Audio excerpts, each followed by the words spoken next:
Hello, this is the Trade Ideas Market Recap for Wednesday, May the 14th. My name is Barry Anderson. I'm the moderator of the trading room. This is the address to get into the room. You can log in as a guest or use your Facebook or your Twitter account to log in. Well, I have a few charts to take a look at today. I actually had 5 trades that I posted in the room, so let's get right to it. Now, the SPY today, it started off down, chopped around for most of the day, but as you can see here at about 2:30, we've had quite a steady decline. It's trying to hold this area right now. There's about half an hour left in the market. And I did take 4 bounce plays today, and as I've said before in my past videos, the market doesn't have to be positive for the bounce plays to work. It can be negative, but as long as it's not doing something like this, then it's okay.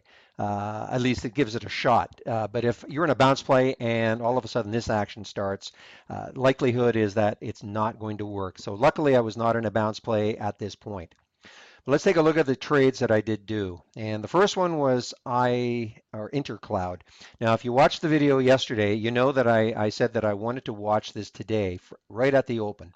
And the reason being is that here is the daily chart. And this is yesterday, this big green candle here and this huge volume. And so it had a little bit more to run if it wanted to, 677 or 841, who knows? So I had actually said that if it could get through 5 again, then I would probably end up taking the trade, depending on the pattern. And that's exactly what happened. I watched it in the pre-market. This gray area here is the pre-market. So you can see it really hung around the 5 level, which was encouraging. And so the minute it went through, I actually put in what's called an anticipatory order.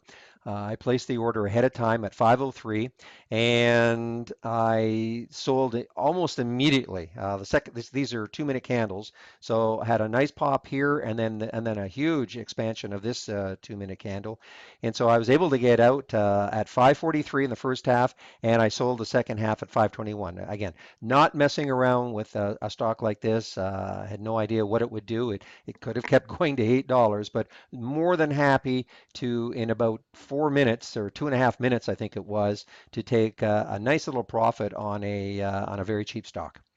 So that was the first trade I did. So it got me off to a great start. Now, Key was the second one, and Key came off my bounce plays. And let me see if I can find it right here, 946, and the price was at 13.49. That's when I received the alert. So 946, 13.49. So right in this area here. And so I took the trade at just when it broke above the top of this last red candle. I took the trade at 1347, and basically it didn't work. I exited it right. Tried to give it a little bit more time. This is 1343. I gave it an extra penny, and because typically what I'll do is I'll get out at the bottom of that last red candle, depending on the size of it. And so I exited the trade at 1342 for a 5-cent loss. The next trade was Las Vegas Sands, and a lot of us in the room were certainly watching this one and hoping that it would do exactly what it did. The bounce play came in at 1032, so right here, LVS at 1032, and the price was 74.05. And again, if you know, I love it when they're near the whole number. So we waited on this for a little while, and took the trade right here at 74.05.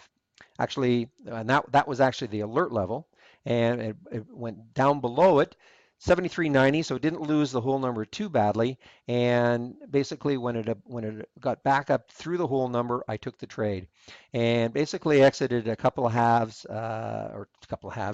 one half at 74.40 and the other half at 74.30. And it turned out to be not a bad thing to do because for the rest of the day, it just basically sank. So that was that particular, and a lot of us in the room definitely traded that one. We're all watching it around this level. Now, the next one is CBS. And CBS, another bounce play.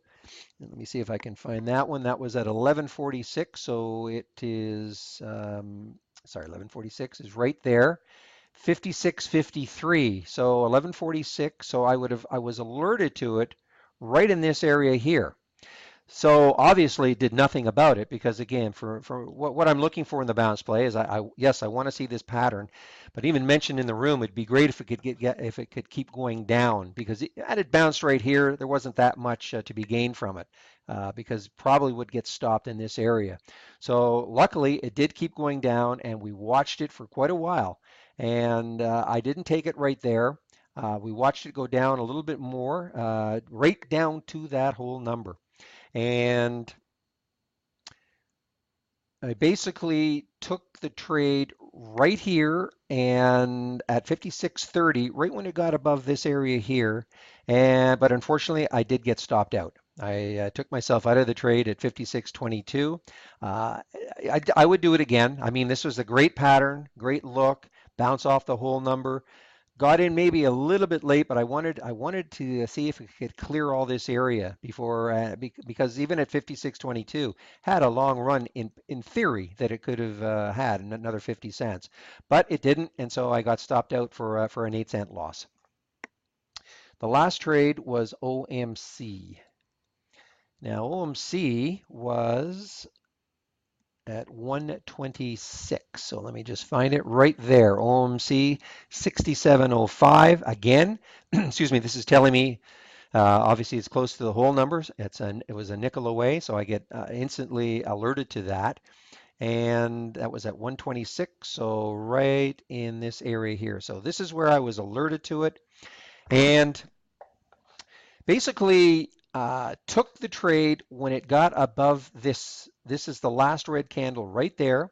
So I took the trade right over here at 67.12. So I got into the trade right here. Now a little bit of suffering right here because this is the next candle was red, and but it only got down to 67.05. And my stop, if it was probably going to be if it broke through that whole number right at the bottom of that candle. But it didn't and had a nice spike right after that. And up to 67.38, I took half, and 67.45, I took half.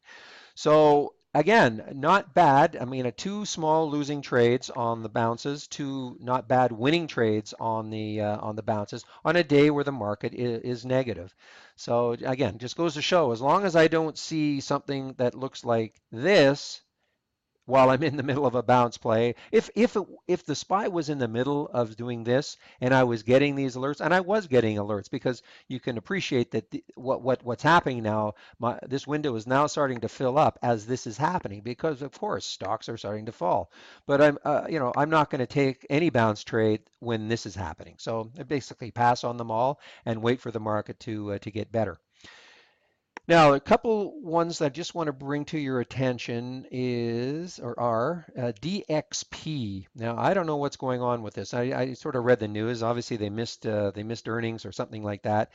And this is yesterday. I mean, this stock has been devastated. I mean, poor shareholders that were in this on Monday, sitting at 106.55, and goes all I mean almost drops in half and a little bit of the continuation down today. Now the volume has tapered off, obviously quite a bit. I mean, here we had 2.88 million shares, and now we're down. So obviously this does not trade that much. I mean, even though we had this huge decline, I mean, it was only on 3 million shares. You can tell right here if you look. I mean, it doesn't really trade that much. So what I'm going to start doing though is I'm going to watch this to see if it has any bounce possibilities whatsoever. So I mean, it may not be tomorrow, may not be the day after, maybe not next week, but eventually these things tend to recover a little bit, and so anything that's fallen this hard grabs my attention. So I will certainly watch it.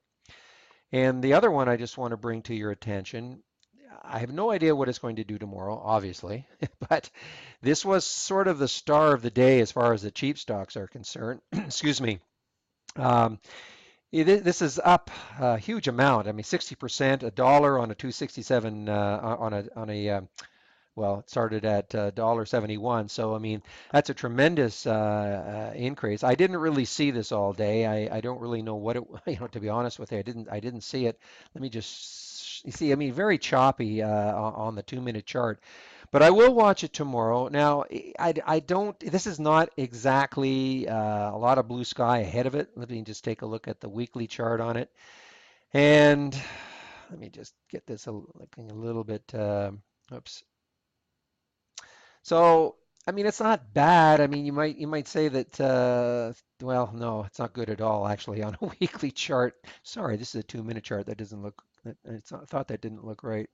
Here's the weekly chart. Okay, so $3. It's got definitely some resistance. 338. It's got some resistance on the weekly. So I don't really expect that much out of it, but I will watch it. I mean, who knows? Maybe it gaps up above 3 and it continues a run. But certainly today it was the star of the cheap stocks.